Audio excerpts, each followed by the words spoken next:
Welcome to the range where you come to shoot the shit. I'm your host, Diaz, the Combat Barber, and today I'm joined by a very special guest. His name is Clayton Morris. He's an Air Force veteran, and he's doing some spectacular things in the veteran community, but also the first responder community.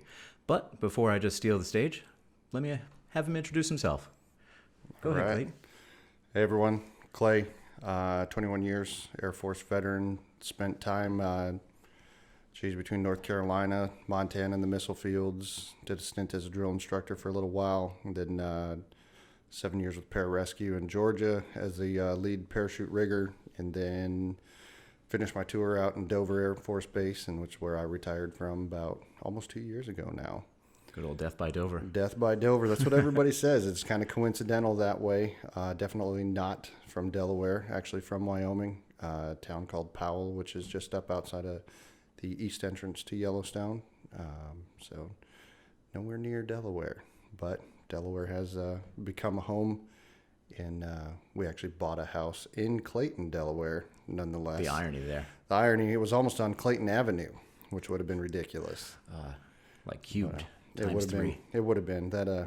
I already get laughed at all the time when I try to give my address to people, and they just think I'm kidding with them. So This guy's an egomaniac. Egomaniac, yeah. But that's kind of long and short of me. Awesome, brother. And the reason why I wanted to have you on today is something that's near and dear to me, and I know we've discussed it a few times, but is essentially mental health, but more directly as post-traumatic stress disorder. Before we get too much into that, for anyone that doesn't really know myself, I did 4 years in the Marine Corps. I was artillery. I served in Iraq in 2007 during the surge. We were in Al Anbar, and that was a decent time. And I got some PTSD from that, and I struggle with that to this day. But the reason why I wanted to do that podcast today is the fact I've struggled so much with it, but I've had plenty of people that help me out between the IOP, the intensive outpatient program, friends, family, fellow brothers in arms. So the reason why I want to do this is to let people know that they're not alone, and if nothing else, to at least let them know the face of their enemy, because I feel that in a masculine culture, we're told to cowboy up, man up, shut up, nut up. I could keep on going, but there's so many colloquialisms to just man up and basically stow your emotions and just get the job done, and that's all well and fine, but when the job is done, you're left with the fallout. And not only are you, but your family is as well. So, I mean, the number with only half of the states reporting is 22 vets a day kill themselves. Even one is too much, but if we can at least get a grip on it, a handle on it. I'm by no means an expert. I'm an expert in dealing with myself, and I know that you have some PTSD issues with yourself, and I want to kind of start by going there. So if we can outline post-traumatic stress disorder as anything, and you don't have to come from a combat field, you don't have to come from even a first responder field, anything that's happened to you where you've had a traumatic situation and it does not resolve correctly in your mind, where you have the stages of grief, and they're going to be not concurrent because there are 5 stages, but they don't have to run concurrent. Right. They can come up completely randomly. So I want to essentially tackle that head on, let you know, the listener, that it's okay that you're dealing with stuff. There's a way out, and suicide, for lack of a better term, is a permanent solution to a temporary problem. Yeah. So with myself, I'll just open up the floor a little bit. Sure. I have seen some things, but the biggest issue for me is survivor's guilt. Yeah, definitely. Do you have any issues that kind of branch out of that? I don't know about the survivor's guilt. Sometimes, that pops up, but kind of working backwards from what you were saying there, the temporary problem with the suicide being a permanent fix. What I've learned a lot from that is, though I have not struggled with the desire, thankfully, to want to harm myself, my wife has. She was also a medically retired Air Force veteran who has multiple deployments as well. And so by witnessing her struggles and then realizing that somebody that close to you, because it's one of those things, that masculine side where you're like, oh, you want to kill yourself, that's just a weak excuse, and so on and so forth. Well, it's not. It's really actually kind of amazing to think about how the mind convinces you, that that's the ticket. You just go to sleep, don't want to wake up. Thankfully she never made any plans or anything like that. But, just watching that, it's amazing. Psychology is absolutely amazing, and it's heartbreaking, when a person is in the middle of it and they're really convinced that it's never going to end and there's no way out. Obviously we know there's a way out, but when a person is in that mode that there's no way out, that's where it really becomes that struggle to show them that you care and that maybe you can help them find that way out, but it's going to be a journey. A hell of a journey, actually.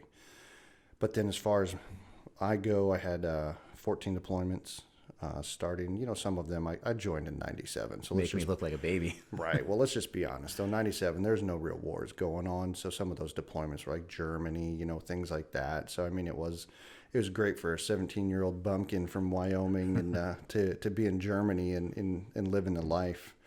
Though during that time, we did do some missions down into Bosnia and stuff like that. In the C-130, were tactical airlift. So that was around the time of the Kosovo. It really was conflict, right? Yeah, there was a few things going on, but I wasn't really involved in them per se, other than in the support role type of a deal. A lot of my stuff, that my combat deployments, if you will, didn't come around until later on. September 11th, I was actually asleep at my father's house. I was on leave in transit to my next duty station, which was a missile field in Montana. So my dad opens the door and says, "Get in here, boy, you're going to want to see this," which is exactly what he said. It's pretty classic. And, I was still pretty young, so putting two and two together, the impact and stuff, when you're like 21 years old, it's kind of hard to tie large impacts together. But then the phone rang, because we didn't really have cell phones and stuff at that time. So the phone on the wall rang, for people who don't realize phones used to be on the wall. And it was my old NCOIC. And he was like, "Do not go to town. Do not wear your uniform. Do not drive your car." Because back then we had the DOD stickers on our car in order to gain entrance to the base. So that was my first real wake-up call, that, okay, man, this is real deal. So, you can't experience anything like that without, the stress. I wouldn't necessarily say it's a trauma, but it's a stress, because you're like, oh, wow, this is real. Your whole life view has just changed. Yeah, it's all real now. And then they weren't sure if they were going to bring me back or if I was going to continue on to the next base. Well, I continued on. I showed up out at Malmstrom Air Base in Montana to a giant Caterpillar bulldozer painted olive drab green with the M240 on it right at the gate. First of all, it was sick as hell looking. It's a behemoth. Every boy's dream to have a bulldozer with a machine gun on it. But again, it was just a reality check. Like, okay, this is real. And then I got read in at my Helos flight that I went to, and our whole job was patrolling the missile fields. And since we were on that kind of alert, there wasn't enough pilots to perform the 24-hour duty. So I lucked out, and I got a lot of seat time and learned a lot about that mission and why we were actually doing it, and treaties that were with other countries and so on and so forth. Getting the big picture. Real big picture. It was nice because I was a brand new NCO at that time, and I was 21. Really didn't have my head, my ass wired together, but the big picture was helping start that. So you go into that, and you're on high alert. So yet again, here comes that new stress that didn't exist for my first real 4 years in the military. Did that job for a couple of years. And then I decided that, I wanted to be a better NCO. I was pretty immature as a person. And I decided I want to be what in the Air Force we call military training instructor, which is obviously a drill instructor per Marine Corps, things like that. Figured that'd be a good way. Went down there, did that for 3 years. Now you want to talk about some stress. All day, every day. All day NCO. With some nasties. Dirty stinkies, dirty nasties, troglodytes, whatever you want to call them. But I actually had a junior DI tag along with me. We did like a trade program between the Air Force and the Marine Corps, because the Air Force wanted a PT program, and then the Marine Corps wanted academics. So they come to the nerds, and we go to the cavemen. It's just the way that it is. But he was very impressed because it was just me. There was no senior hats. There was no kill hats. I was all those hats. So from like 3 a.m. till 11, midnight, whatever, you had to do what you had to do to get the trainees the training that they needed. And, you talk about living, like a zombie. So that's just, it's a stress, again, not really a trauma, but And Go without sleep for a few days, or even minimal sleep. See how you feel. Oh, See exactly. just the smallest thing. You stub your toe, the whole world ends. It ends. Your stress ability or the ability to deal with it is just gone. Absolutely. And and so it was that was a true thing. And you get a little older, you realize a little more. You get a little older, you realize a little more. Working with the trainees was fantastic. It really was. It's just a stressful job.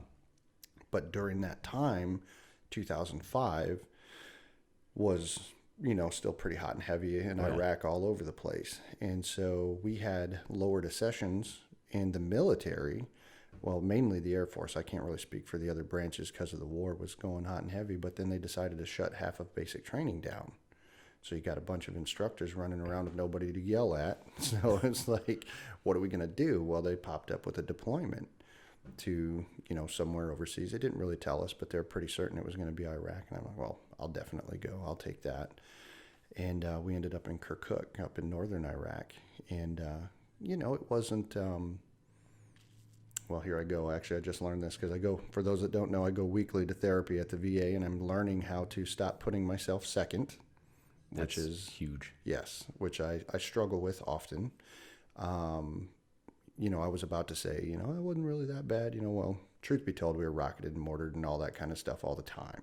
There was it wasn't effective small arms fire, but it was effective enough that, people are firing through the raises your alert at the very minimum. Well, I mean, you can't walk out your door and watch a mortar round land on the dirt road about 50 meters in front of you, not detonate and just skid across the street like it's just walking down the street to go wherever it's going. And you look at it and you're like, what do you do? You turn around and run away. What do you do? If it's going to get you, it's going to get you. So, you deal with that. I think that was about 4 and some change months there. We had all sorts of stuff go on. My main role, the reason I deployed over there is we called it TCN duty, third country national duty, where you're literally watching local nationals, third country nationals dig holes, build things, In most spots, that was vanilla. It was an easy job. Up there it was a little different because terrorism was real. We had VBIDs going off all the time. We had IEDs going off all the time. And I'm naturally curious, so I visit other people and I try to find other things to do, as were a couple of the other folks that were with me. And we wound up finding other little missions to spin off of to kind of help out on. And I don't really mean like outside the wire, knocking down door missions, just anything internal, some tiny bit external to the base. But it was just neat to get involved, But with that involvement came, I made friends with some South African Ptsd guys. If you know anything about South Africans, they are nuts. And they loved their AKs with their 100-round drums and all that. Nice. But at that time, the IED emplacers were really perfecting their craft, and they decided to use surgical tubing laid through the moon dust. And you remember encountering the moon dust, right? Oh, yeah. And they'd cap off one end, they'd fill it full of water, and then they would have an electrical circuit on the other end. There's no way you're going to see surgical tubing in that moon dust. Mm-mm. They rolled right over it in their armored, I think they were Land Cruisers, if I remember right. And they paired it with some EFPs, the explosively formed penetrators. If anybody's ever seen what that does, that's like a superheated buzzsaw just destroying flesh. So like what an EFP is it's concave. The explosive charge is behind that concaveness, and they got really effective with them. What they would do is make them masked and look like rocks, and they had the trajectories just right based off of Humvees that were up armored, and this up armor was easily 5,000 pounds of armor. Easily. So 3 inches of steel, a couple of panes of ballistic glass, but they had it angled with correct trajectory to take out the driver, the rear passenger, and the gunner. And what it is since it's concave, when that explosion happens, it forces that metal, that concave metal, outward. So that concaveness now becomes a convexness. So since it's having a trajectory, it's also changing shape. It becomes essentially a very large bullet and will cut through all of that armor piercing. And that is some of the stuff which, if you look at current political stuff, that's tied back to Iran. And Soleimani is one of the ones that led the whole EFP getting leaked into Iraq. Yeah, absolutely. And of course, I was more or less a low-level NCO at the time, so I really wasn't involved in that high of the view of it, but knowing what I know I only now. know that now. All I know is EFPs were like, Oh, man. that's the biggest fear. Well, and those South Africans hit that, and it came right up through the engine cowling, or the transmission cowling, excuse me. And, I wasn't first on scene. I was just there afterwards because, like I said, I knew the guys. I heard what had happened, all that kind of stuff. And, I went and looked at the vehicles, and, because one of the guys was dead. He was gone. The rest of them were just, they'd flown them out of there by then. So, it wasn't, like I said, I didn't see them per se, but just the aftermath. See the aftermath of this particular one. And it was just so frustrating and so maddening and sad and just hard to deal with. Because, it's just nothing but blood and gore and just destruction within this vehicle. And then also backing up a little bit, almost the first day that we arrived, I wouldn't say we arrived, but the first day we stood up operationally, we also had some other members on the aircraft with us that flew in to do their jobs, like medical people and stuff. And we made friends with some of the medical folks because we knew we would be working with them during, doing various jobs. And so a Army National Guard unit was there, and I believe they were from Idaho. I could be wrong, but I'm pretty certain they were from Idaho. And they were getting ready to rotate out. So I think the Marines use the same term, RIP, for relieve in place. Do you guys use that? So when the next unit comes in? I was too low on the totem pole. Okay. Terminal Lance, baby, E3 all the way. There you go. So the Army was performing a RIP, so the incoming unit was rolling with the outgoing unit. Well, this one gal, young girl, low 20s, I don't remember how old, but she wanted to go outside the wire. She wanted to go home, at least saying one time that she went outside the wire. She's an admin girl. Popped her cherry. Yeah, well, in the real way. She was driving one of the trucks. Humvee comes, or I don't know what kind of, I think it was a big truck, Hemet, something like that. I'm not 100% sure. Rolls over, double stack anti-tank mine right up through the bottom of her seat and just destroys her. She's done. First time outside the gate, almost ready to go home. And that hit us all hard, one, because she was very similar in age, but two, the medical folks, which was mainly females, but the medical, we'll just say girls for lack of a better term, it really hit them hard because they were the same age and she was them and they were her. And, the way they expressed it to me was, because of course when that shock trauma comes in, one of the first thing that happens is, you get all your uniforms ripped off of you or whatever's left of your uniform so they can blood sweep and check you and see, plug the holes as best they can. So of course, in doing so, what I remember of this too, talking with some of those young ladies was, they picked up on everything, like from what the girl was wearing, underclothing, all this kind of stuff. And all this just was new for them too. They had never done shock trauma. This was their first experience to the war as much as it was anybody else's. And so now they see a young woman laying on the table dressed like they were dressed, wearing the same. Completely internalize it. Completely, and so they put themselves in that same position, and there you go. There starts that trauma. You can't unring that bell. Mm-mm. And, you don't have to be doing the shooting. You don't even have to be shot at, for how do you get that out of your head? You don't. And just like one of my first duties and that job was going to that medical place with this local national guy, and we would open up this Connex, and it would be baking in the sun all day long, and it was those red biohazard bags full of guts and limbs and whatever, and apparently it was his job to take it downtown and incinerate it. I don't know. I didn't follow him downtown, but I do know what a Connex box in the middle of the summer, in the middle of the Iraqi sun smells like. That's full of medical waste, you know, and it certainly doesn't, you try to equate it to like a hot, sweaty gym locker full of mules, but nothing replaces that smell. And it's weird. Death has two different smells. There's the old and there's the new. Yeah. I can't really explain the new. It's indescribable, but it's distinct from the old. Absolutely. Old is like putrefaction, but the new is not okay. Yeah, no, because the new. Well, actually, I can transition into that story in a minute. But the old was tough, but because I was helping him load him into the back of this rinky-dink little sedan-looking, almost like a Chevy Cavalier station wagon, if you remember what those things were. Oh, yeah. But something like that, and then you follow him, and he goes off base, and he disappears with a car full of American body parts or coalition body parts, whatever the case may be. But still, it's really weird.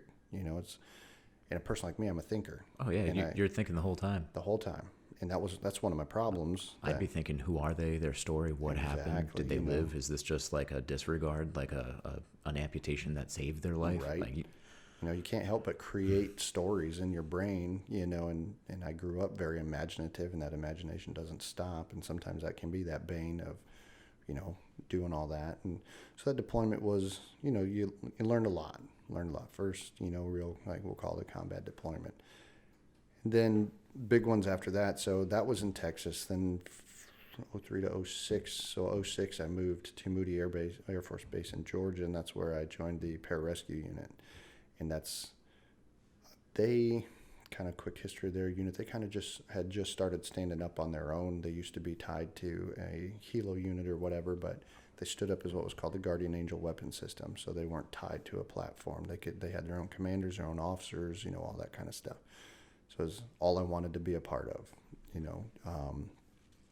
So is this where you're doing the rigging for the parachutes? This is where I was doing, when I first got there. Our career fields were still separate. I was air crew life support was the name of the career field. So our job in the life support realm was high altitude parachuting masks, consoles, night vision goggles, things like that. Well, the big Air Force was merging career fields, and the merger of our two career fields between us and what was known as survival equipment, that had been talked about for years. Well, it was actually going to happen now. So we were in-house. I mean, we had locks on all the doors. Like, nobody could just come into our squadron. So our superintendent decided we're going to merge early. So we did. It's a lot of fun. I enjoyed that a lot of good training, a lot of good experience. But, a lot of trips and whatnot. And I want to say, so 06, 08, I went to Bagram. Now, before you go on with that community, are you doing the standard? I know Army does like year and a half. Marine Corps does like 7 to 9 months. Are you doing shorter trips since you're a little bit on the special operations, like 6 weeks, couple of months? Or are you doing like the traditional like 6 to 7 months on a deployment with this type of team? Well, we would never really do a 6 to 7. We'd usually try to stick around a 4 because we're what we were called low density, high demand. There just wasn't enough of us. And when I went to Bagram, we had actually gotten a phone call. And when I say we, I mean the folks in charge, OIC and stuff. Nobody called me. But we got the phone call saying that our missions were going to change. And it upset a lot of the PJs because traditionally they were known as combat search and rescue, down pilots, stuff like that. Kind of a glamour, glory thing. Well, at that time, and don't hold me fast to these numbers because I can't remember. I just remember getting briefed on this, years and years ago. But at the time in Afghanistan, I want to say the time from POI or point of injury to medical, like Rule 3, whatever the case was for medical facilities, was crazy. I think it was like an hour, 2 hours, something crazy like that. It was high. And so, of course, the powers that be you wanted to change that. And so they're like, well, what do we have to change it? In the pararescue career field, people were always kind of looking at it like, well, Army has dust off. There's all these medics. Why do we need these multi-million-dollar trained individuals, type of a thing? Well, that was just really because people didn't understand them, and they were kind of a one-trick pony. So they were told, like, you're basically going to go perform medevac, which is what the PJs heard, which they felt was kind of like a knock to their egos and their abilities and things. Well, it turned out it wasn't a knock at all. Because when we first got there, I got there in, I want to say it was late 09 or 10 to Camp Bastion, which is right there tied with Leatherneck with the Marines. And there was a big push down south, Helmand Province, all that stuff. If I'm not mistaken, my Marines were probably there. I didn't make the fiscal cutoff to extend with them, but I remember something around the Helmand Province, and I say Camp Bastion and Leatherneck sound familiar for where my regiment went. Yeah, and that was right around 2010. Yeah, Leatherneck was a big spot, and it was getting bigger all the time. Lots of Marines. Me and my guys actually lived in a tent with some Brits, which was really cool because we got to mingle with those guys, and they loved us because they knew our unit was the one that was flying around to go get them. And the biggest reason was our helos had guns, so we would go, you're not going to completely risk the air asset and everything like that, but troops in contact, oftentimes, our boys would fly into those troops in contact and lay waste with the minis and the Ma Deuces and stuff and get in there and get the Marines or whoever and then, get them out of there. And so we reduced that like I said, 1 hour, 2 hours don't commit me to this. I think there was times I think our overall rating, we had it down in the seconds. Maybe the low single digit minutes that we could go out, get them and get them back, to get them. You were just practiced up, and we get them packaged up on the aircraft as best as possible, because these PJs, they are very highly trained, in the medicine and the shock trauma and things like that. And so we made the powers that be happy. So of course they don't want to lose that, when we can go in there with the guns blazing and get these guys and gals and stuff off the field and get them back to some awesome medical training or medical facility. I actually remember seeing a documentary where they were following the PJs in Afghanistan, and every time a call came in, which was all the time, they synced it to a Leroy Jenkins. Absolutely. And that was just because it was loud, it was boisterous, and it kind of like commanded presence since it was long. Yeah. And everyone just started running. Oh yeah, that was my unit actually. That was part of my squadron. I think I was leaning against a wall in like episode 2 or something, listening to the OIC do a debrief from one of the missions. Jesus Christ. So it was pretty neat watching those guys. We actually went through several cameramen. I was technically in Kuwait at that time, but I would forward deploy down there to make sure all of their rigging was taken care of, their personnel parachutes and stuff. They had inspection cycles and things, so they had a couple of my guys there already, but I was the 7 level that needed to go down there and like oversee quality assurance stuff, just make sure everything was right, because we were multi-platform. I mean, we'd do parachute insertions, whether it was static line or free fall or tandem or boat insertions, swift water rescue stuff. I mean, it was jack of all trades in all honesty. So yeah, that unit, that portion of the squadron, they went through a couple cameramen, I remember, because one of the cameramen would be in the hospital, and people that show up for shock trauma don't show up because they stubbed their toe. They show up and it's shock trauma. I mean, that ties back into it. So it sounds like those cameramen just couldn't really hang with what they were seeing. Yeah. They weren't even in the war. They're literally just holding on to that camera. And I mean, that could be a multitude of things. Like they want to help, but they can't because their job's a camera, or it's just too much for them. Yeah. Not really what they signed up for. Well, and a lot of those guys were actually from Ice Road Truckers and the, what's that fishing one, Deadliest Catch? Mm-hmm. Yeah, a lot of those guys worked on that, so they were used to some dynamic situations, but nothing can prepare you for that kind of a dynamic situation, because most people can't even conceptualize what a body looks like after an IED or, Nope. A large caliber round tears into it or something, that conceptualization, when it becomes real, then it's like the first time you ever go to a funeral and you see the person that you knew, but now you can tell that they're not there. Yeah. You know what I mean? And it's just that weird feeling as a human, like, wow, like a tribe, like, what do you do with that? How do you process that? Everybody's got their different way.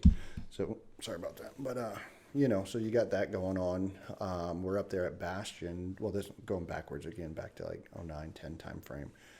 We were rolling and we'd re-roll all the time. The guys would go out, get, some to the POI or whatever, get the Marines, whoever it was, coalition forces. We would get the call they were coming back in, and then, just because I was a parachute rigger didn't mean that's all I did. No, that's just one thing that you did. That's the primary job code, but, everybody, we're small, so everybody gets their hands in everything. So part of my job was to meet at the helipad and either help get the people off of the aircraft under the ambulances, and then I would take the pararescuemen after, one of them at least would accompany them to the hospital to brief up the surgeon or the doc or whatever, to make sure they got patient transfer taken care of and all that, and real good quality of care.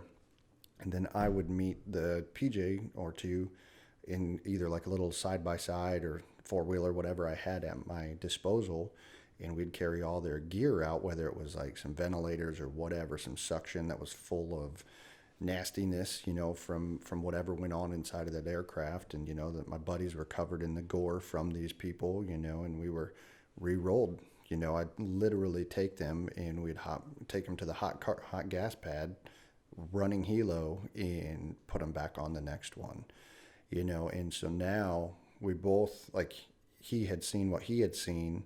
I'd caught some of it on the backside, and then I'm seeing my buddies, like, this is very, I'm not trying to be cliche or whatever dramatic about it, but just kind of picture a person's eyes like a fuel gauge.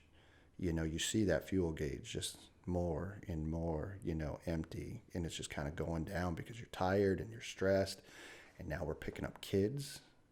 We're picking up, I remember specifically some bomb dogs, the Marine Corps bomb dogs. And man, I love dogs. Yeah. Man, I love dogs. And I would go play with those dogs. And now I'm bringing them in a bag off of the plane, and you'd see the collar and you knew exactly who it was, what dog it was. And that's heartbreaking, and it piles on itself. And so you see your buddies dealing with that, and here we are, 12-hour shift. Well, as well as I do, 12 hours doesn't stop because the bodies don't stop. Mm-mm. So the next shift is trying to relieve. And if the plane, the helo's out, they'll catch them on the backside, or if it's like right in the middle and the outgoing team hasn't got all their gear off the jet or the aircraft, then they're going to have to go back out, however long that takes. And, that's one. Just that op tempo. Well, that op tempo. But I remember one day we had pulled so many people off the field, and the hospital had done such a fantastic job packaging them that I went in with the medical folks with a bus, like a Greyhound looking bus, just not with the seats. Had like litters and stuff set up. And we went into the hospital to get the packaged individuals. I remember this was mainly Marines. I think it was. Now, when you say packaged, I'm not too familiar with it, so I know our listeners wouldn't be. Right. Are these surviving, or are these? They are. Okay. So when I say package, I apologize. Packaging means they're packaged up for transportation back to like Germany or someplace like that. Gosh, it was like 24 non-ambulatory and probably 10-ish. This is a long time ago, so my numbers are probably a little off, but it was a metric shitload of non-ambulatory people to load onto this bus to take to the awaiting C-130, to load them off of the bus onto the 130 and get them the hell out of there, get them to the care that they needed to continue to survive, hopefully. But what sticks with me about that particular one is I was in charge of a quad amputee Marine, and he had obviously quad amp, so he had no arms, no legs. That's quite traumatic, and he was a thick. You could tell he was a thick kid anyway. But then it looked like somebody just hammered his whole body with buckshot. It's just the wildest smell, sight, and when you're on that bus, you have to be quiet because most of them don't even know what happened to them. And so some of them are semi-coherent, and this kid happened to kind of be semi-coherent, so you can't talk to anybody about anything. You can just kind of hope that they don't really wake up. Because the last thing you want them to do is panic, get that heart rate up. Absolutely. anything like that, and how would you like to wake up on some strange-ass bus when the last thing you remember is probably some bright light, and then that was it. And now you got no arms, no legs, and I'm sure he probably couldn't even open his eyes with all the swelling and stuff that was on there. And then, the litter that I'm in charge of, he's got gear all over him, medical gear all over him, and the smell. We talked about that before, new and old. The old, you can kind of wrap your head around. Everybody's probably experienced a rotting meat smell or whatever. Yeah, just unplug your fridge for a day or two. Right. But the new, it's different, But so you got that, and then we have to go put them on the plane to get them out of there. But I will honestly say that in the moment, I did never think that I would ever think about any of this. It was a job. You get it done. It sucks. It's terrible. It's compartmentalization. You start to take that stuff that will end up being a trauma and put it away. Yeah, you do. And it almost kind of automatically happens. That's kind of I think that's why that old saying, youth is wasted on the young. I think it's just, it almost automatically happens, because your primary goal is to get them the hell out of there. But then, that happens, you get it done. We had a hell of a deployment in the positive and negative, hell of a positive in the sense that, we did save a lot of lives and stuff like that. Super proud of all that. But then we go home, right? And I remember we landed in Valdosta. We're very fortunate. We always had our own, C-17, stuff like that to get us out and take us back. But I remember landing, and all of our teams were doing something. So we had what's called a GRF, or a Global Response Force, and it had certain codes, humanitarian or whatever, so it would rotate between all the Guardian Angel units of who was doing what. And so our teams were tasked. whether they were deployed or pulling a humanitarian or whatever the case may be. So we were the only show in town. And it just so happened to be that a young kid in Valdosta, Georgia was duck hunting. And obviously ducks go in the water. Mm-hmm. And so he was on a boat and he fell in. And his parents and stuff hadn't seen him. And he's junior, senior, somewhere that in high school. Okay. And so the local sheriff's department just didn't have the means to do the search. And, you know, there's a difference between a rescue and a recovery. You know, rescue, they're alive, and you're going to try to keep them that way. Recovery, they're dead, obviously. We didn't know which one it was going to be, but here you are fresh back from the war, and your gas tank is just low. I mean, you're just absolutely low, and now all of a sudden you're probably not all too positive. You're probably looking on the dark side, like, this is probably a recovery. Yeah, man, it's not positive at all because, man, I just want to go home. You know, I just want to go home. I just want to figure this stuff out. I'm tired, you know, and, you know, you get back from a deployment, you go 1,000,000 miles an hour to a dead stop. You know what I mean? Basically, because, you know, ops tempo to garrison life. I think that brings up something else, because you were saying, like, it's important for self-care or acknowledging yourself and not putting yourself second. One thing that I always had heard was the best medicine is returning fire. Now, what that means is for our corpsmen, because the Marine Corps doesn't have any medics, for our corpsmen, essentially the best way to help other people is to make sure you're safe first. Because if someone goes down and you can't get to them because there's still fire coming your way, now your gut instinct is you want to rescue that person. So you're going to want to rush out there. But if there is still that enemy throwing rounds down range, you're now someone that is also down, and more people are going to have to try to rescue. So the best medicine is making sure that you're safe first, or in this scenario, you're good first, making sure that your mental health is good, making sure that, like, if you need to take a mental health day, or, like, say in this case, like, just actually get back from the deployment and not go do some deployment stuff stateside. Right. Because you can really wear your soul down that way. But you need to make sure that you're good first. That way you can suppress that enemy. That way you can go administer aid. Yeah. And even for those that listen and then watching that, you know, a lot of the military terms that we use there, just think of it, most everybody's flown on an airplane. They always tell you, put your mask on first before you go help somebody else. It's the same analogy. You know, you got to be able to breathe before you can help somebody else breathe. But yeah, so we got tasked to do that, and it did. It turned into a recovery. You know, thankfully we were able to get him back, but I think that lasted 2 weeks. You know, that mission lasted 2 weeks. Now, all it was really was take the guns away, and it's the same stuff we would do overseas, just minus the weapons. So now you have to deliver, and our rotation, we always came back just after the holidays. And so now just after the holidays, you're delivering a family their deceased son. Obviously, that's never a fun thing to do. They get their closure, but nonetheless, their worst nightmare, you know, delivered at the same time. So you got that, and then we finally get released. You know, we do all of our in-processing and all that stuff. And my dad's from Michigan, which I also lived in Michigan for a while, too. That's actually where I joined the military out of. That's a whole nother ball of wax, great American divorced family, you know, all that kind of trauma that comes with that. Mm-hmm. But we go home. My dad lives out in the country, right? And he doesn't live in the house that I grew up in. He bought a different house or whatever. So I had never lived in this house, and this wasn't the first time being to that house, but it definitely wasn't what I was used to, you know. But anyway, he had some neighbors.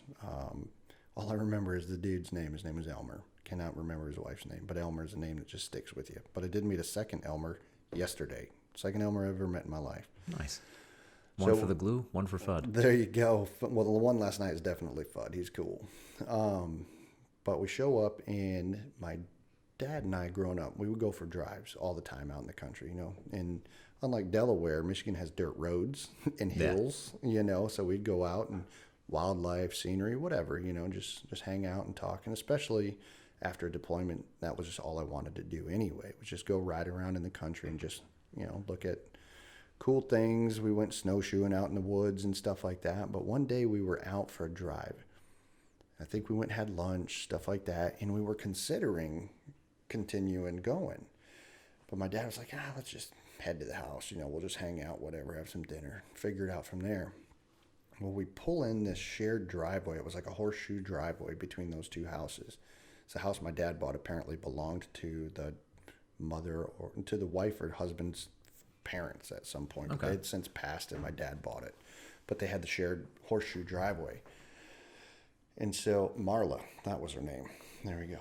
So Marla comes running out of the house in her scrubs. I think she was a nurse or something like that. And she comes, and she's just got the total panic look, that you could totally recognize that she's losing it. And so Elmer was a pretty heavy drinker. Sorry, Elmer, I'm not trying to let all your business, but it's context for the story. But he was a pretty heavy drinker, and I guess that day he had a colonoscopy.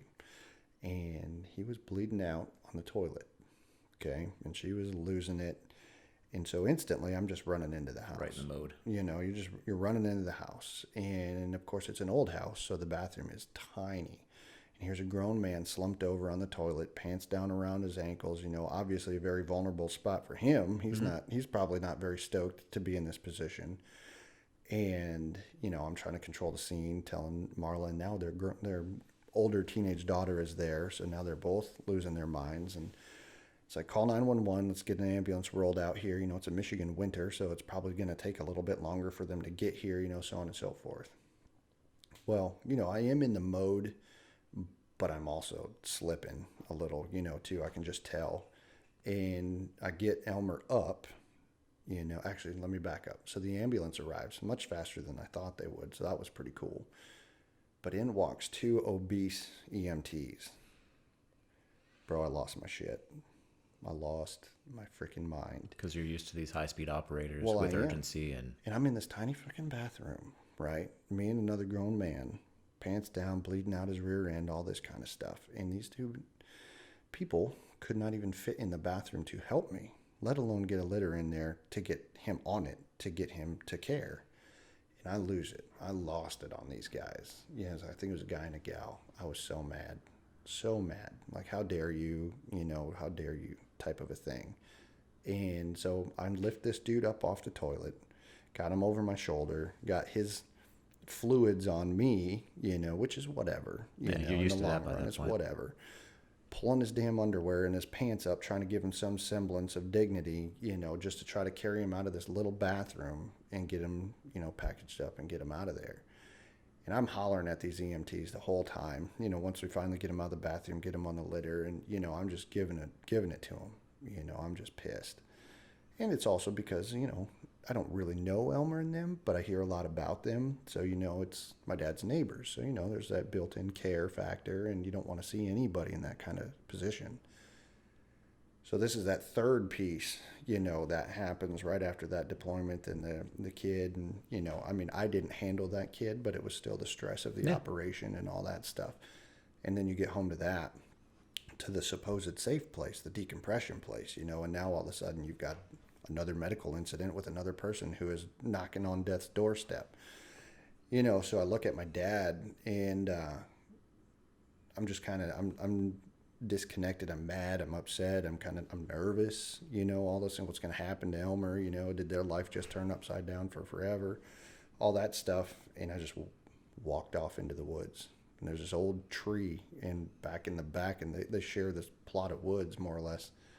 My dad's got a name for the tree. I can't remember what it is, but it's a huge freaking maple tree. And I just sat there in the snow and just sat there, I'm not the best at crying. I don't know why. It just kind of doesn't happen, but I wanted to. And then I got frustrated because I wasn't, and I'm like, what the hell, type of a thing. And later on that night, because, it's wintertime, gets dark early, so it's probably only 4:30, but felt like it was midnight. But anyway, my dad had a fire pit. So here it is, Michigan wintertime. He decided we're going to have a fire. We're going to sit here, type of a thing. But then now my dad is crying, not like sobbing, but he's definitely got tears in his eyes. And he said, I haven't seen that look in somebody's eyes since my brother got back from Vietnam. And his brother was in the shit. Like he was TET 68, he's MP in the Army. I can't remember all of the dude's accomplishments, but my Uncle Don he's currently dealing with Agent Orange and all that kind of stuff. Like he did a lot of things. So, you think now I grew up knowing that, you know what I mean? So now that pops into your head, Like, man, am I fucked up? because you always see and hear things bad about the Vietnam vets. Right. Because, I mean, that goes back to the stigma. You have shell shock. You have fucking, like, a whole bunch of other things that have had terms, and it's never anything polite. It's never anything good. Never. And, I mean, Vietnam, they got shit on from every different direction. From moment one, man. Moment one. And, yeah. So, you wonder. So getting back from that, that's all over with. Well, Sorry. Is this really the first time that you think that you might have any sort of issues? Maybe not even to like give it a name of PTSD yet, but is this really the first highlight that you've seen in yourself where like, oh fuck, something's wrong? I would love to say that. I'm certain that I probably thought that, something was wrong, but I was still pretty young and kind of, I mean, I know how I felt, but I'm sure I didn't give a name to it because I'm sure that I was like, well, Roger up, let's go. We got a job to do, because what the unit I was in, that's what we did. We Rogered up and sky is falling, that's cool, we'll hold it up, just call us type of a thing. You know what I mean? Looking back on it now, certainly. Okay. Certainly. But at that moment, probably not. Just, I mean, I knew how I felt, don't get me wrong, but I doubt that I assigned it anything other than just another obstacle to get through, to carry on with the mission. Because if you know anything, the pararescue motto is that others may live. Mm-hmm.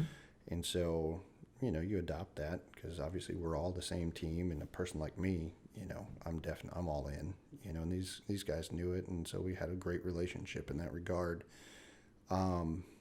Get back from that. And then we rolled to, so that would have been like 10. I think my next one was, I get these two backwards sometimes. I think it was Africa after that, Djibouti.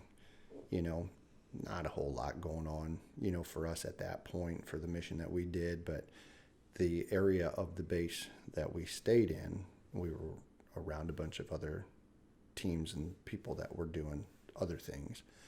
And so I would reach out, and sometimes they would reach out to us because we had me and my guys, riggers and stuff like that. And at that time I was in charge of the what we would call the logistics side of the house. So we had radio guys, we had me and my guys, and stuff. We had watercraft, we did a little bit of everything. And I liaised with a lot of folks because there's Navy, it's technically a Navy base, Camp Lemonnier, however you want to say it. So I would liaise with the Navy engine mechanics to keep our boats up and running, all sorts of stuff like that. But we also got asked to train other guys from other worlds and stuff and make sure that they, whatever ops they were about to do or undertake or whatever. So it was a fun deployment in that regard. Didn't really necessarily get my hands dirty, so to speak. Mm-hmm. That's a good thing. That is a good thing. It was a real good thing. But what was tough about that one is I believe that that's where we got our massive exposure to burn pit. Yeah. The incinerator was right on base, and then the locals had their own burn pit, and it was like this base was in a depression, and that you'd wake up every morning, in this little hardened clue, they called it, container living unit, and you'd have this black shit all over you because the AC system blew it in. And I know for some people that have been on deployments are talking about hard billets and AC units and stuff, and some grunts are out there like, oh man, what are you talking? It's the Air Force guys. Yeah. Let's be real here. We're not cavemen. We still have standards. But, you'd wake up every morning and I'd be cleaning up this black soot that you knew was just incinerated bodies from the locals and incinerated whatever from the government. And I'm not claiming like my hair's falling out and all that stuff, but you can't help but think about it. Every little muscle spasm I have, I'm like, oh, burn pit, But so you get home from that, and that was a fun one. Like I said, we worked with some people that were doing some things, and but we got re-rolled in like a month. We were told we were going down range again. So here we are. My wife and I are geographically separated. She's stationed in Charleston, South Carolina. I'm stationed in South Georgia. So we lived that way for 3 years. And, you're looking forward to getting home. You're looking forward. We weren't married at the time, but still, we'd been together for long enough. We were emotionally married if we weren't married in the eyes of the government. But, I knew coming home that we were re-rolling, but how do you break that to her? How do you explain that crap? And so there's only one way, you just got to tell them and all that kind of thing. And obviously it wasn't fun, but she's military as well. And she was in a pretty high-speed combat camera unit up there in Charleston and stuff. So she had her things going on as well. Still sucked. Yeah. We re-rolled with the idea that we were going to go get into some shit.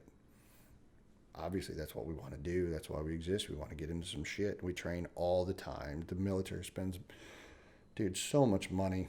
Going through that units. pipeline. So much money. And I mean, I had one parachute was like $17,000, and I had dozens and dozens of them. You know what I mean? I mean, we're just tons of money, tons of capability, and we just wanted to use it. And so when somebody tells you, yo, brothers, you're about to go get in the shit, like, hell yeah, it's about time. Let's go. You know, Africa was cool, but it's just mainly a good spin-up time in a foreign country is really what it came down to. But then we landed in Kuwait at Ali Salim Air Base, and we never went anywhere from there. And so now You're going crazy. Well, you're going stir crazy because the base, that's like a C-130, C-17 base. They don't know what the hell to do with a bunch of guys and gals like us because we had the helo unit with us.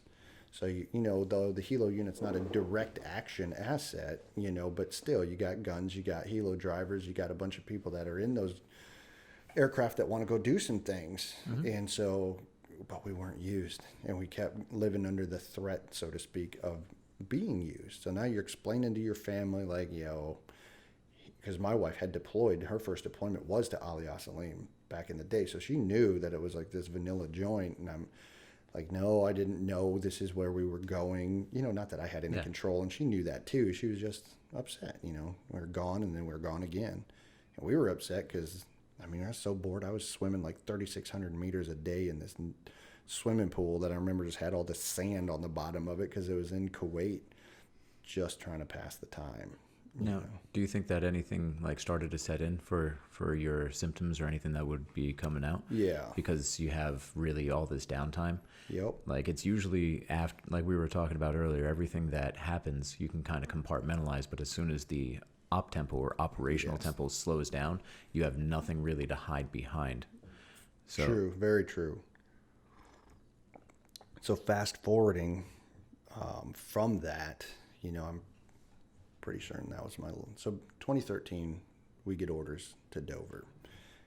Uncle Sam says, you want to go live with your wife, you got to go to Delaware. And we're just like, what the F is Delaware? You know what I mean? I knew it was a state, obviously, but I knew nothing about it. Typical military, you look at it on the map, you're like, it doesn't look, we'll figure it out. We get here, and that is really when it started, because it was so slow. I was back in the conventional side of my career field, looked at like I was just some grizzled old, like, this one's defective, throw him out. You know, like they didn't know how to take me type thing, even though I knew, like, one of my best friend was actually in this squadron in the shop with me, and a guy I had worked with as a drill instructor was also there. So I knew a couple people, you know, in that regard. My best friend and I, we were cool. He knew of what I was doing and had been doing and all that kind of stuff. We knew each other since we were like 18, you know, brand new. But it was so slow, and the mindset was so different. I had come from you tell me it can't be done, challenge accepted, bro. We're getting it done one way or another. Might not be legal, you know, but we're going to get it done anyway, to, oh, you can't do that, it's scary, you know, type of a thing. Or what does it say in the tech manual? It's almost, what it sounded like is it's almost like you reverted back to the atmosphere of pre 9/11. Like that's kind of like what you're you're at a place where they have to make up slogans and chants and stuff to make themselves feel important. And I hate to say it like that because I know it sounds like a super dick thing to say, but I've always been that coming from your career field, though. I mean, it's your outlook. Exactly. I mean, it's the old unit that I was with when, you know, people won awards and things like that. You know, we had plenty of guys win Bronze Stars with Valor devices and all that kind of stuff. We would go accept that, and you would love up on your bros back at the house. There was no fanfare when all the bases around with their rattling and they're jumping up and down and blowing air horns and all that stuff. We would give one single clap when any of our people went up for something. So one clap as a unison, and that was it. You know, and it wasn't because we're trying to be pricks and all that kind of stuff. It was just, it is what it is. It's another day at the job. You did your job. You know, congrats. Exactly. You know, we go back to the house, and then, you know, we'll eat some food and celebrate and whatever, you know, but it wasn't a public affair type of a thing. And so I've always been of that belief, you know, especially how I was raised. I mean, I was raised in an oil field and I was raised in a sawmill, you know, I mean, there's no fanfare. It's like, just don't get killed, you know. Yeah. And I'm 5 years old living in a car in the middle of Wyoming with my dad, you know, who's a driller in the oil field. Not a lot of 5-year-olds around, you know what I mean? So you just got to do what you got to do. So that also came into play. I just never been one of those huge celebratory people. But now you arrive at a place where it's like you're graded by the wing staff on like chance and you win trophies and all this kind of stuff. But in my negative thought process, it was just them trying to make themselves feel validated while other people were doing bigger, better things. Straight up contempt. Straight up contempt. And it was just got worse and worse because I was pissed off at the people I was working with. I was pissed off at the shop in general because you had some wonderful young airmen who were taught completely wrong, who their NCOs were actually doing things that could have got these. So to give an idea, I'm digressing real quick. Our whole job out here on Dover was making sure all of the life-saving equipment for the air crew was good, like their oxygen masks, emergency oxygen masks, parachutes on the C-17s, life preservers for passengers, you know, all sorts of things. That's a no-fail mission. Mm-hmm. And these people didn't understand that because thankfully your shit's not used. If it's not used, it's a good day. You know what I mean? But it also doesn't lend itself to instant gratification. It's repetition. And so you can easily fall into that, well, my stuff's never going to be used, you know, type of a thing. Well, I came from the land, thankfully, where our stuff was used operationally. So it kind of correlated. So, you know, you're trying to build these kids up who, they're not real kids, but, you know. Compared to your experience. Exactly. You're trying to build them up. Like, hey, you are important. The product you are producing is important. Not like, hey, everybody, you're going to get a ribbon. That's not my style. You're here to do a job. You're going to do it well because one day it's going to get used. And thankfully, I was able to recruit some air crew who had used some of our emergency oxygen masks when a tank was loaded with an improper amount of fuel. Aircraft pressurizes, this tank's pissing fuel all over inside of the C-17. Well, you can't really just get rid of a tank. Yeah. You know what I mean? So they did in the A-team. It was a pretty impressive thing. They did in the A-team. Well, the A-team could do anything. You know, they'd save anybody in 30 minutes. But, you know, so you had that. But for me, I'm struggling. I'm dying inside. I am in that classic negative feedback loop where this job's not giving me any purpose. I'm freaking, and now the analogy of a waffle with syrup in the little squares, all my squares are full and my waffle is overflowing and I'm wanting to get in fights. I am wanting to hurt people. I am like, everything is setting me off. You know, I'm pissed at the people I work with because I don't think that they're not in shape. For one, you know, that was killing me. You know, I mean, I'm working with some chewed bubble gum over here, you know, and I'm not used to that. I mean, Can we take a break real quick? Sure. And I want to make a note, if you will. With PTSD or any sort of mental health issues, one thing that I'm hearing is it's not so much, and I mean, you even stated as much, that it's not so much the self-harm, but it is. So it's not self-harm as in suicide, but your self-harm in your actions. Mm-hmm. You're taking down your reputation. You're taking down your mental health because you're letting a lot of things stress you out. So it seems like your issues stem more from anger really than, like, say, self-harm, depression, etc.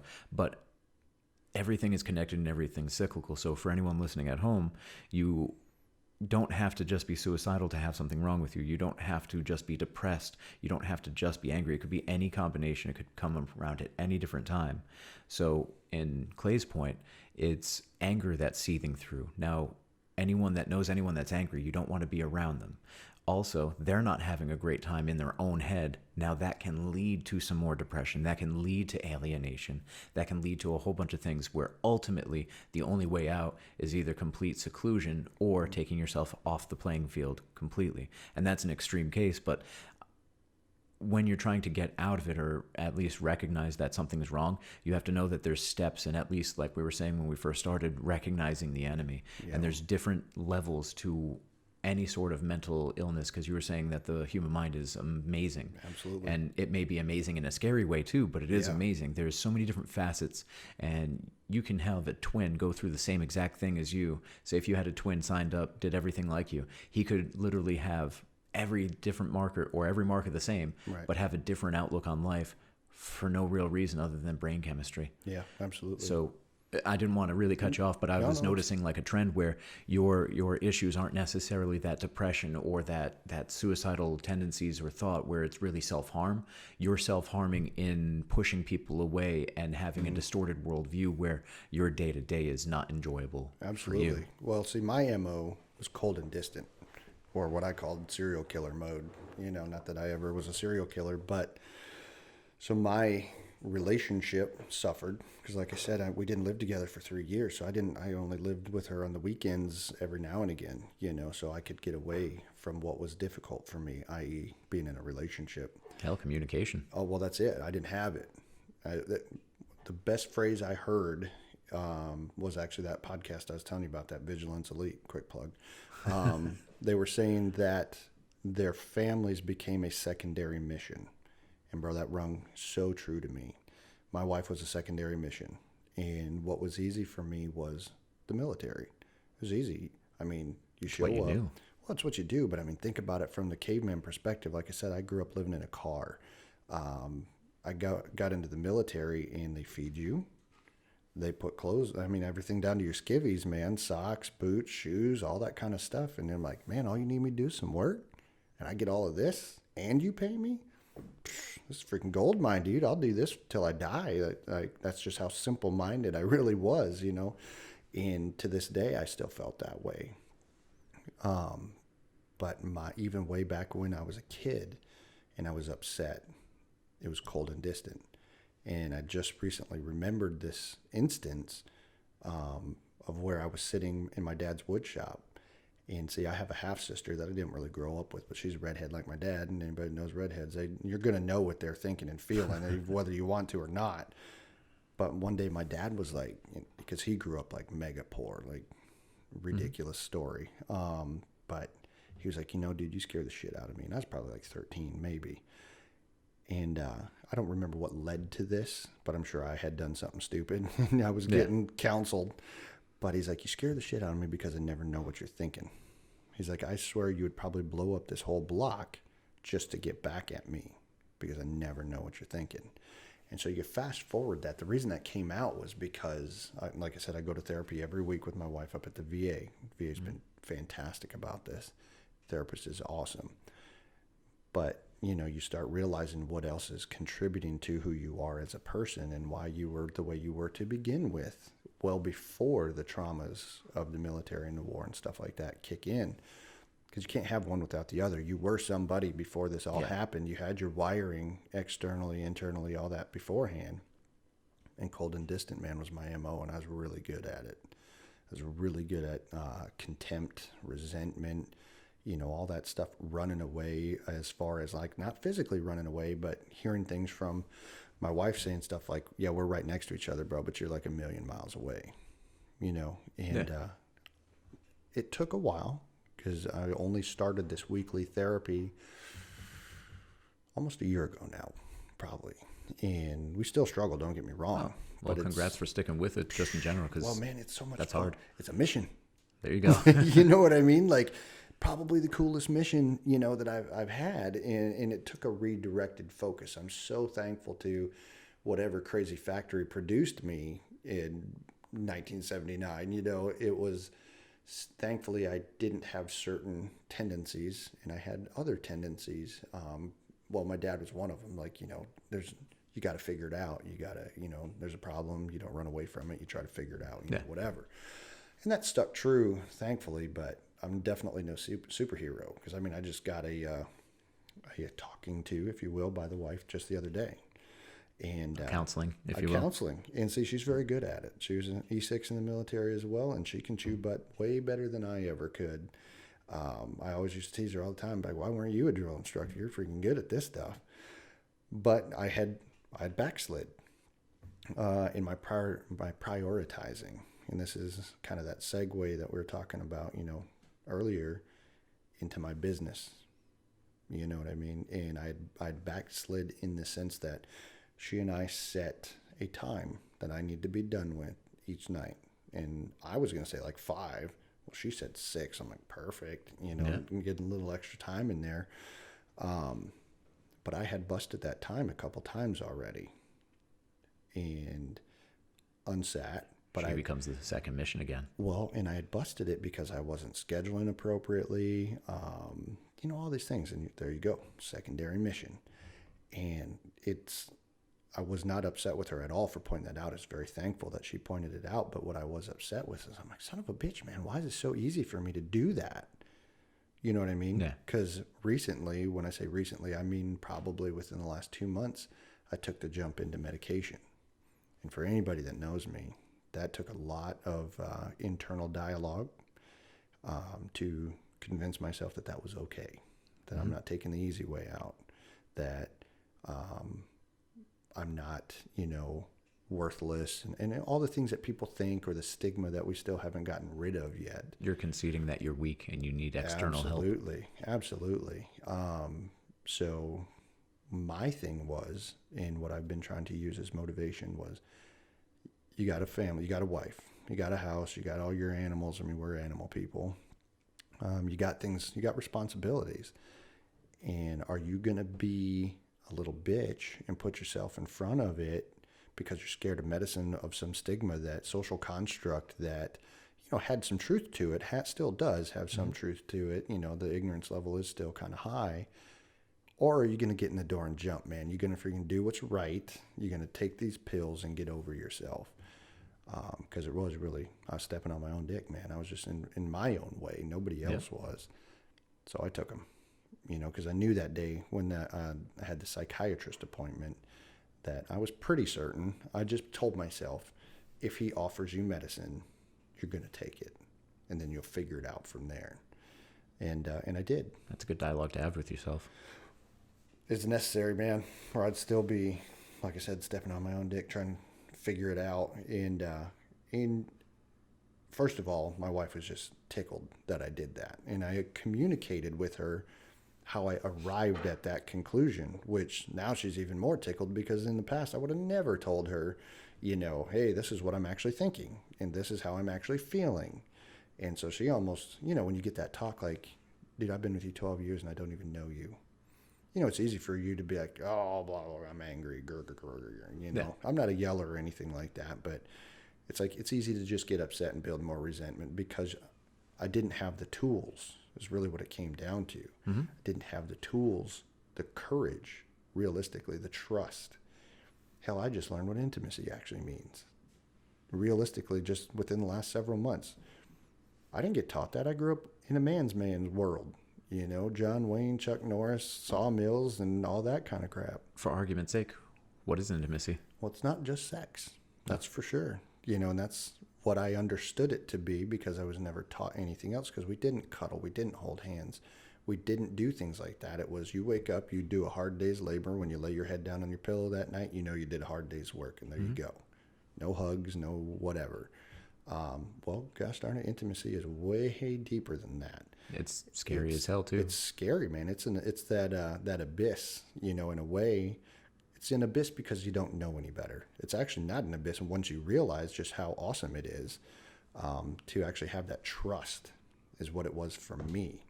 It was that trust to be vulnerable, to allow, because my wife is a cuddler and a snuggler and a hands-on type of person. And I remember I still struggle. Just last night we were out at a birthday party and she'll lean on me and like kind of just like rub my shoulder or whatever. And it's such a hyper stimulation that it's nothing against her. Of course, in the past she would take it as that because I would never explain it or whatever, you know.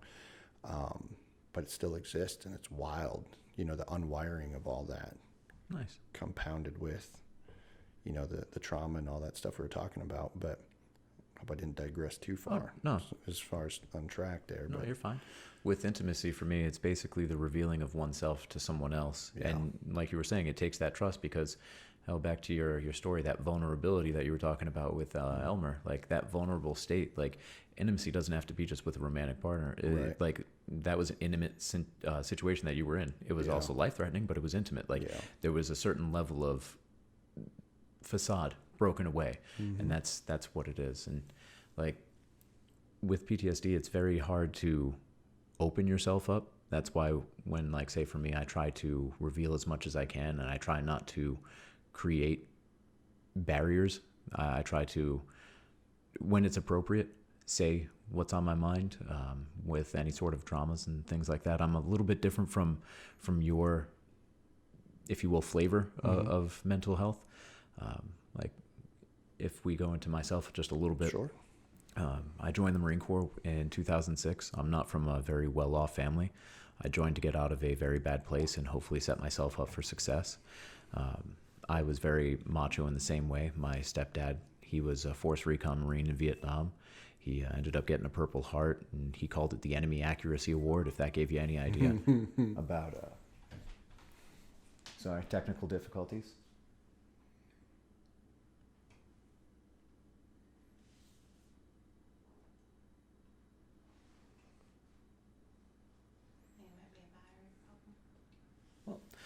In any case, we'll keep on going. There you go. So basically that gave you an idea of like the type of person that I was around. And when I joined in 2006, I went in as artillery and ever Marine rifleman. So I ended up going through all that sort of training. Ended up on Camp Pendleton. I was with 211 for about 2 days. They asked for volunteers to go with 111 to deploy to Iraq. I couldn't have got my hand up fast enough. A couple months later, literally like a month and a half, we were on ship heading out to Iraq with a bunch of guys I've never trained with before.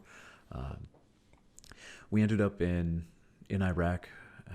We infilled. I was chosen as advanced party. I was a boot, or barely out of training, a FNG, a fucking new guy. Right.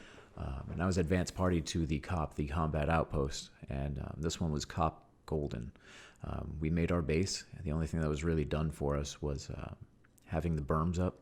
We had to stand post, and post is where you're guarding the base, and that was a 12 on 12 off, but on that 12 off we also had to make the base. So as far as like that sleepless stress, and we were just hearing reports of things different coming in. So like hell, Recon, who we were pretty friendly with, they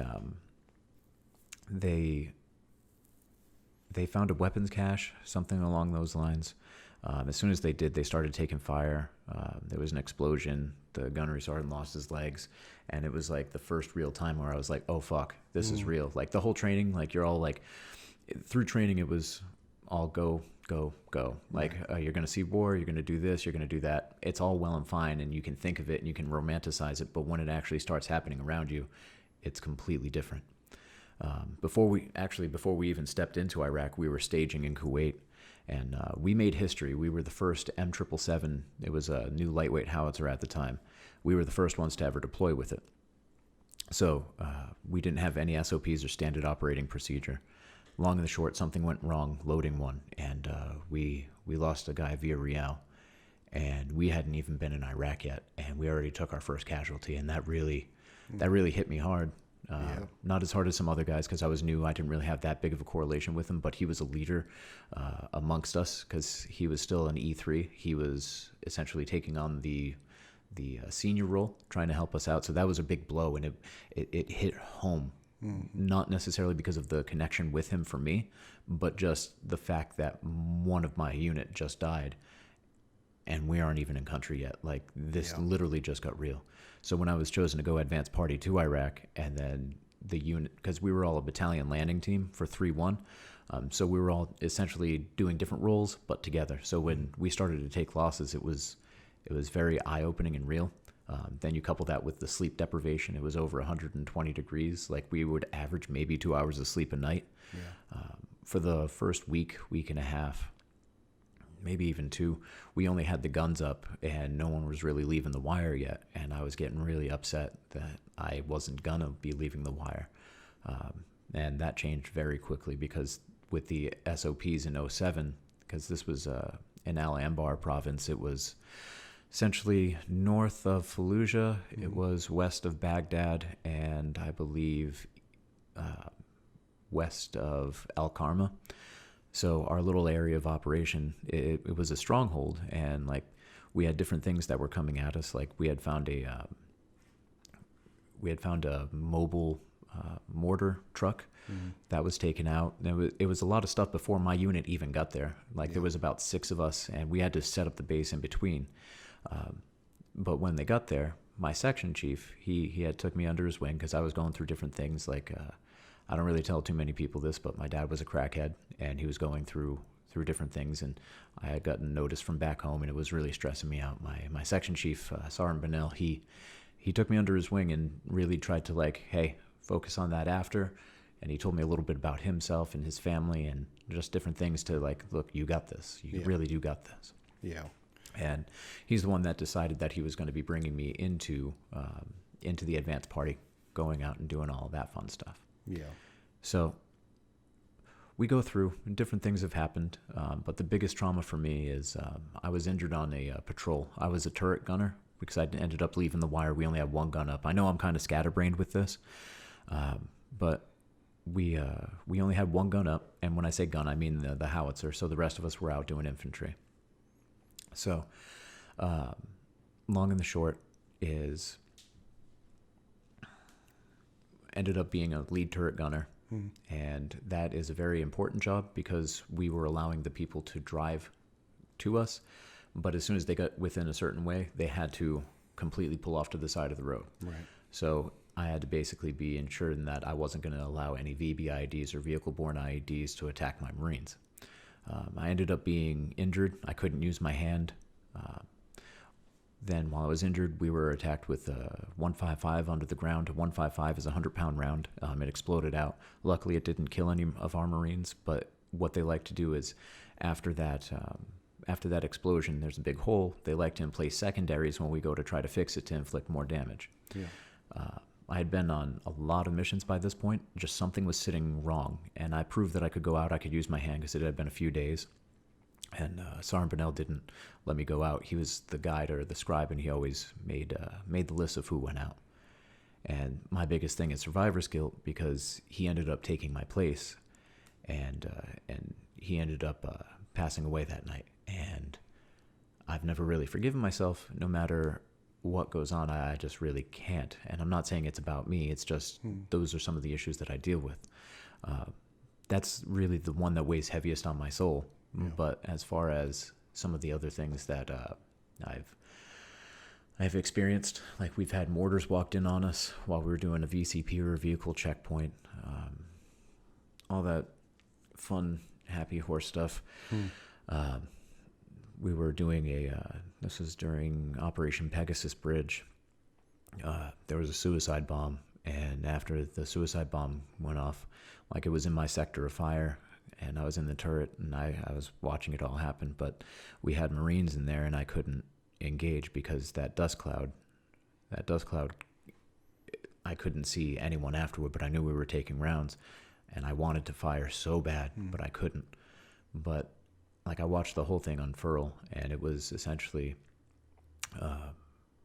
pulling people out to the side of the road, and they were a bolo or be on the lookout for this truck. They got him, put him on the side of the road, started to, if you will, interrogate them, and we're about to start searching him. Really quickly, he must have had a vest or something, but I see something drop to the ground. After that, I see the 2 Marines raise their rifles. They start unloading. As pedaling backward, they're unloading their rifles, and then an explosion. At first, the flame went up. Then after the flame, the torso went up and actually went further than the flame. And then the rounds started coming in, and I had to call in what was going on to anyone else that was in the other side of the bridge. So, like, that really doesn't affect me too bad. Like it's still there, and I can remember everything, and that fresh death smell is different. But really, the survivor's guilt is what gets me, and that's just a really quick, unabridged version of everything. And like, there's other smaller things, but what I deal with is hypervigilance. I have anxiety. Like I'm always in, I'm about to be in attack type of state. Yeah. I try to calm myself down. Like even right now talking about it, I don't really want to make eye contact with you, and I am trying to hold my stuff together. It is not fun, You're doing a good job, dude. I know I'm a very emotional person. I feel things hard. But long and the short is I go out in town and I try to hold it together. But especially because I'm like you, that type that wants to be macho. Like I have my daughter. She's about to be 10. And I remember how last year we went to Boston Market. And there was this dude in a man dress.